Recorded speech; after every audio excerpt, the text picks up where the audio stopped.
আমি ডক্টর ইউনূস সাহেবকে বলবো, আপনি আন্দোলন করেন নাই, আপনি সংগ্রাম করেন নাই, আপনার রক্ত দেন নাই, আপনার জীবন যায় নাই, আপনার পরিবারের কেউ শহীদ হয় নাই, আপনার দলে কেউ আহত হয় নাই, এদেশের হাজারো মানুষ শহীদ হয়েছে, এদেশের হাজারো মানুষ পঙ্গু হয়েছে। আপনি বারবার ওয়াদা করেছিলেন যারা আহত হয়েছে, নিহত হয়েছে, সেই পরিকাঠামোকে দেখবেন, তাদের চিকিৎসা প্রদান করবেন। কিন্তু আপনি ক্ষমতায় বসার পরে আজও তাদের চিকিৎসার ব্যবস্থা করেন নাই, শহীদ পরিবারের ন্যায্য অধিকার প্রতিষ্ঠিত করেন নাই।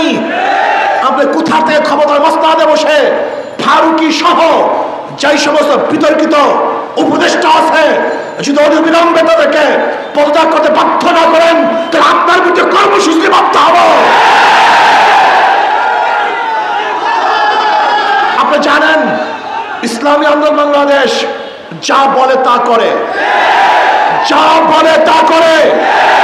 ইনশাআল্লাহ বলেছিলাম যতদিন পর্যন্ত শেখ হাসিনার পতন না দেখবো, আল্লাহ যেন আমাকে মৃত্যু না ঘটান, সেই চোখে পতন দেখিয়েছেন।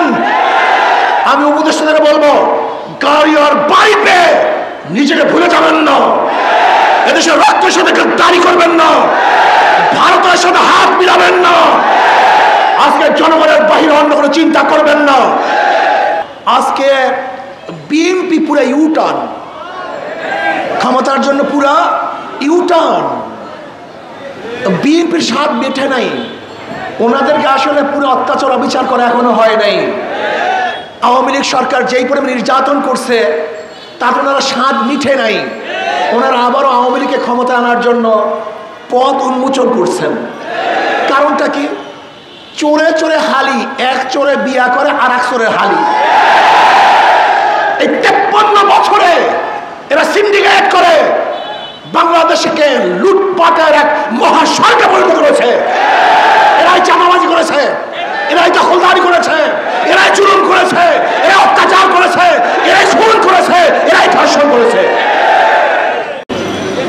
ইসলামী আন্দোলন বাংলাদেশ কোতোয়ালি থানা শাখা কর্তৃক আয়োজিত আজকে এই গণসমাবেশের সম্মানিত সভাপতি, শ্রদ্ধাভাজন ওলামায়ে কেরাম, সর্বস্তরের জনগণ ভাইয়ার আমার, আপনারা বহু বক্তাদের বক্তব্য শুনেছেন। বর্তমান পরিস্থিতি সম্পর্কে কম বেশি আমরা সবাই জানি। 5ই আগস্টের গণবিপ্লবের আমরা অনেকেই অংশীদারি। 5ই বিপ্লবের সূচনা কি ছিল, দাবি কি ছিল, কেন মানুষ রক্ত দিয়েছে, জীবন দিয়েছে, এ সম্পর্কে কম বেশি আমরা সবাই জানি। এর মধ্যে মূল একটা কারণ ছিল বৈষম্য বিরোধী আন্দোলন। বৈষম্য থাকবে না, বৈষম্য দূর করতে চাই। ব্রিটিশদের বিরুদ্ধে আন্দোলন করেছিলাম বৈষম্য দূর করার জন্য।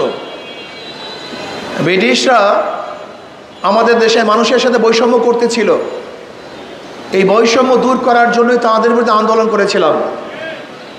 ভেবেছিলাম এবার বৈষম্য দূর হবে, কিন্তু ভারতের সংখ্যাগরিষ্ঠ মানুষ যখন সংখ্যালঘু মুসলমানদের উপরে আক্রমণ নির্যাতন করতেছিল, বৈষম্য করতেছিল, ভেবেছিলাম বৈষম্য দূর করার জন্য পাকিস্তান নামে একটা রাষ্ট্র কায়েম করতে পারলে বৈষম্য দূর হয়ে যাবে।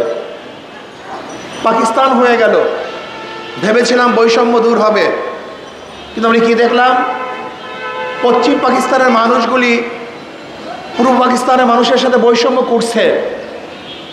ভাবলাম দেশকে আলাদা করলে বৈষম্য দূর হয়ে যাবে।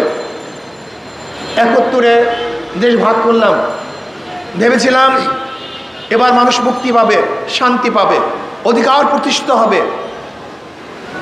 কিন্তু 71-এর পর থেকে 53 বছর পর্যন্ত যারাই ক্ষমতায় ছিল তারা বৈষম্য দূর করতে পারে নাই, তারা মানুষের অধিকার প্রতিষ্ঠিত করতে পারে নাই।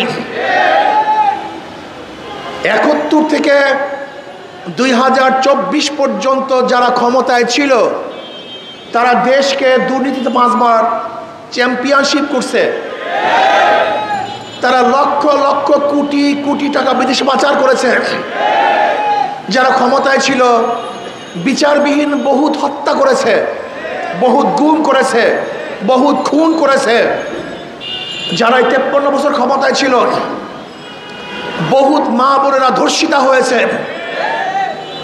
যে বৈষম্য দূর করার জন্য আন্দোলন করেছিলাম, সংগ্রাম করেছিলাম, কিন্তু আজও শ্রমিকরা তাদের অধিকার আদায়ের জন্য, তাদের ন্যায্য প্রাপ্তির জন্য আজকেও রাস্তায় আছে, আন্দোলন করছে। আজকেও শিক্ষকরা তাদের অধিকারের জন্য আন্দোলন করছে। আজকেও হাজারো জেলেরা তাদের অধিকারের জন্য আন্দোলন করছে। গার্মেন্টস সেক্টর বলেন, শ্রমিক বলেন, মজদুর বলেন, চাকরিজীবী বলেন, পুরুষ বলেন, মহিলা বলেন, মিডিয়া কর্মী বলেন, যত প্রকার, যত ডিজাইনের, যত পেশার মানুষ বাংলাদেশে আছে সবাই বৈষম্য শিকার। 5ই আগস্টের পরে ভেবেছিলাম এবার বৈষম্য থাকবে না, এবার মানুষ মুক্তি পাবে, মানুষ শান্তি পাবে, মানুষের অধিকার প্রতিষ্ঠিত হবে। কিন্তু কি দেখলাম, 5ই আগস্টের পরেও আবারও বিচারবিহীন হত্যা, আবারও কি দেখলাম চাঁদাবাজি, আবারও কি দেখলাম খুন, জুলুম, অত্যাচার, দখলদারি, আবারও মিথ্যা মামলার সয়লাব, আবারও সন্ত্রাস, আবারও গুন্ডামি, আবারও বদমাশি, আবারও অত্যাচার, আবারও অবিচার। তার মানে আমাদের আন্দোলন এখনো শেষ হয় নাই, আমাদের সংগ্রাম এখনো শেষ হয় নাই, এখনো বৈষম্য দূর করতে পারি নাই। 5ই আগস্টের পরে অন্তর্বর্তীকালীন সরকারকে ভেবেছিলাম দেশের মাটি এবং মানুষের দিকে লক্ষ্য করে দেশ পরিচালনা করবেন, কিন্তু ওনারা কি করতেছেন, কোথার থেকে সেই ফারুকি নামীয় কোথার থেকে এদেরকে নিয়ে আসছে, উপদেষ্টা করেছেন। আমি বর্তমান অন্তর্বর্তী সরকারকে প্রশ্ন করতে চাই, ফারুকি সাহেবের কোন গুণের কারণে, কোন যোগ্যতার কারণে ফারুকি সাহেব তিনি উপদেষ্টা হলেন, এই জাতি জানতে চায়। আমি ডক্টর ইউনূস সাহেবকে বলবো, আপনি আন্দোলন করেন নাই, আপনি সংগ্রাম করেন নাই, আপনার রক্ত দেন নাই, আপনার জীবন যায় নাই, আপনার পরিবারের কেউ শহীদ হয় নাই, আপনার দলে কেউ আহত হয় নাই। এদেশের হাজারো মানুষ শহীদ হয়েছে, এদেশের হাজারো মানুষ পঙ্গু হয়েছে। আপনি বড় বড় ওয়াদা করেছিলেন, যারা আহত হয়েছে, নিহত হয়েছে, সেই পরিকাঠামোকে দেখবেন, তাদের চিকিৎসা প্রদান করবেন। কিন্তু আপনি ক্ষমতায় বসার পরে আজও তাদের চিকিৎসার ব্যবস্থা করেন নাই, শহীদ পরিবারের ন্যায্য অধিকার প্রতিষ্ঠিত করেন নাই। আপনি কোথা থেকে ক্ষমতার মসনদে বসে ফারুকি সহ যেই সমস্ত বিতর্কিত উপদেষ্টা আছে, যদি অবিলম্বে তাদেরকে পদত্যাগ করতে বাধ্য না করেন, তাহলে আপনার বিরুদ্ধে কর্মসূচি বাধ্য হব। আপনি জানেন ইসলামী আন্দোলন বাংলাদেশ যা বলে তা করে, যা বলে তা করে। ইনশাআল্লাহ বলেছিলাম, যতদিন পর্যন্ত শেখ হাসিনার পতন না দেখবো, আল্লাহ যেন আমাকে মৃত্যু না ঘটান, সেই চোখে পতন দেখিয়েছেন। আমি উপদেষ্টাদের বলবো, গাড়ি আর বাইকে নিজেকে ভুলে যাবেন না, এদেশের রক্তের সাথে দাঁড়ি করবেন না, ভারতের সাথে হাত মিলাবেন না, আজকে জনগণের বাহিরে অন্য কোনো চিন্তা করবেন না। আমি উপদেষ্টার সাথে যখন দেখা করতে গেছিলাম, আমি বলেছিলাম কোনো অবস্থাতেই যেন বিদেশে কোনো সংস্কৃতি আমাদের চাপিয়ে না দেওয়া হয়। যদি বিদেশে কোনো সংস্কৃতি আমাদের চাপিয়ে দেওয়া হয়, তাহলে আর একটা আন্দোলন হবে, আর একটা সংগ্রাম হবে। ওই ভারতের কোনো দালাল, ভারতের কোনো পাঁচটা গোলামদেরকে এদেশের মানুষ উপদেষ্টা দেখতে চায় না। এটা হবে না। করবেন কিনা জানি না, যদি না করেন তাহলে বিসমিল্লাহ বলে আপনার বিরুদ্ধে আন্দোলন শুরু হবে। যা হবে রাজপথে হবে, মোকাবেলা হবে রাজপথে হবে। দেখবো আপনি কিভাবে রাখেন, কোন শক্তিতে রাখেন, এটা দেখবো ইনশাআল্লাহ। আজকে দ্রব্যমূল্যের ঊর্ধ্বগতি রোধ করতে পারছেন না কেন? কি করতেছেন? দ্রব্যমূল্যের ঊর্ধ্বগতিকে অবশ্যই নিয়ন্ত্রণ করতে হবে। কোন জায়গায় ডিস্টার্ব, কোন জায়গায় সিন্ডিকেট, কাদের মাধ্যমে আজকে এই অবস্থা হচ্ছে তাদেরকে চিহ্নিত করতে হবে। মানুষের দ্রব্যমূল্য তাদের নাগালে নিয়ে আসতে হবে।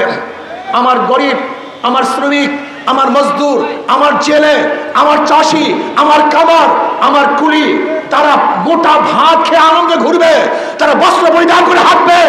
আমার বাংলাদেশে একটা নাগরিক খোলা আকাশের নিচে থাকবে তা দেখতে চাই না। প্রত্যেক নাগরিকের বস্ত্র, বাসস্থান, খাদ্য, চিকিৎসার গ্যারান্টি দিতে হবে। এইটা আমাদের দাবি, এইটা আমাদের দায়িত্ব।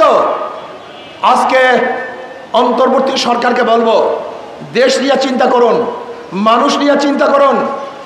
ওই কয়েকজন চাটুকর দালালদের চিন্তা যদি চলেন তাহলে শেখ হাসিনার যেই পরিণত হয়েছে আপনার একই পরিণত হবে। এদেশের মানুষ না খেয়ে থাকতে পারে কিন্তু গোলামি করা জানে না। এদেশের মানুষ না খেয়ে থাকতে পারে কিন্তু গোলামি করতে পারে না। এদেশের মানুষ ভুকা থাকতে পারে কিন্তু কার পাড়ার নিচে মাথা নত করতে পারে না। এদেশের মানুষ ব্রিটিশদের বিরুদ্ধে আন্দোলন করেছিল। এদেশের মানুষ ভারতের বিরুদ্ধে আন্দোলন করে পাকিস্তান রাষ্ট্র গ্রহণ করেছিল। এদেশের মানুষ সেই পরাশক্তি পাকিস্তানের বিরুদ্ধে আন্দোলন করে বাংলাদেশের স্বাধীন করেছিল। এদেশের মানুষ 5ই আগস্ট বাংলাদেশের কোটা নিয়ন্ত্রিত যে সরকারের সাথে ছিল নিয়ন্ত্রণ, সেই সরকারকে মোকাবেলা করে এদেশের মানুষ শেখ হাসিনাকে এদেশ থেকে ভাগাতে বাধ্য করেছে। আপনি চিনেন বাংলাদেশের মানুষ কারা? এদের চরিত্র কি? এরা না খেয়ে থাকে কিন্তু কোনোদিন গোলামি করতে পারে না, না খেয়ে থাকে কিন্তু মাথা নত করতে পারে না। কাজে আসুন, যাদের মাধ্যমে লুটপাট চাঁদাবাজি হচ্ছে এদেরকে দ্বিতীয়বার আমরা ক্ষমতায় দেখতে চাই না। আজকে বিএনপি পুরো ইউটার্ন, ক্ষমতার জন্য পুরা ইউটার্ন। বিএনপির স্বাদ মেটে নাই, ওনাদেরকে আসলে পুরো অত্যাচার অবিচার করা এখনো হয় নাই। আওয়ামী লীগ সরকার যেই পরিমাণ নির্যাতন করছে তাতে ওনারা স্বাদ মিঠে নাই। ওনারা আবারও আওয়ামী লীগকে ক্ষমতা আনার জন্য পথ উন্মোচন করছেন। কারণটা কি?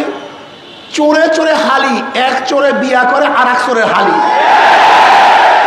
এই 53 বছরে এরা সিন্ডিকেট করে বাংলাদেশকে লুটপাটের এক মহাসড়কে পরিণত করেছে। এরাই চাঁদাবাজি করেছে, এরাই দখলদারি করেছে, এরাই জুলুম করেছে, এরা অত্যাচার করেছে, এরাই খুন করেছে, এরাই ধর্ষণ করেছে। জনগণকে ঐক্য হতে হবে, জনগণকে ঐক্য হতে হবে। যেই দলের মধ্যে চাঁদাবাজ আছে, যেই দলের মধ্যে খুনি আছে, গুণী আছে, দুর্নীতিবাজ আছে, তাদেরকে সাপোর্ট করবেন না, তাদের দল করবেন না, তাদেরকে ভোট দেবেন না। যদি জনগণ ঐক্য হন তাহলে কোনো দুর্নীতিবাজ আর ক্ষমতায় বসতে পারবে না। অন্তর্বর্তী সরকারকে বলবো, পিআর সিস্টেমে নির্বাচন দিতে হবে, সংখ্যানুপাতিক হারে নির্বাচন দিতে হবে। যদি সংখ্যানুপাতিক হারে নির্বাচন দেন তাহলে ওই সংসদ কোনো ফেসিস্টকে আর জন্ম দেবে না। জনগণের সরকার হবে, কল্যাণময়ী সরকার হবে। কাজে আসুন, আগামী নির্বাচনে শান্তির প্রতীক হাত পাখা, সবার প্রতীক হাত পাখা, জনগণের প্রতীক হাত পাখা, মুসলমানের প্রতীক হাত পাখা, হিন্দুদের প্রতীক হাত পাখা, শ্রমিকদের প্রতীক হাত পাখা, পুরুষ মহিলা সবাই প্রতীক হাত পাখা। এই হাত পাখাকে বিজয় করেন তাহলে ইনশাআল্লাহ দেশ বিজয় হবে। হাত পাখাকে বিজয় করেন তাহলে জনগণ বিজয় হবে। আল্লাহ আমাকে এবং আমাদের সবাইকে সম্মিলিতভাবে দুর্নীতির বিরুদ্ধে আন্দোলন করে ইসলাম, দেশ, মানবতার পক্ষে কাজ করার তৌফিক দান করেন। আল্লাহুম্মা আমিন।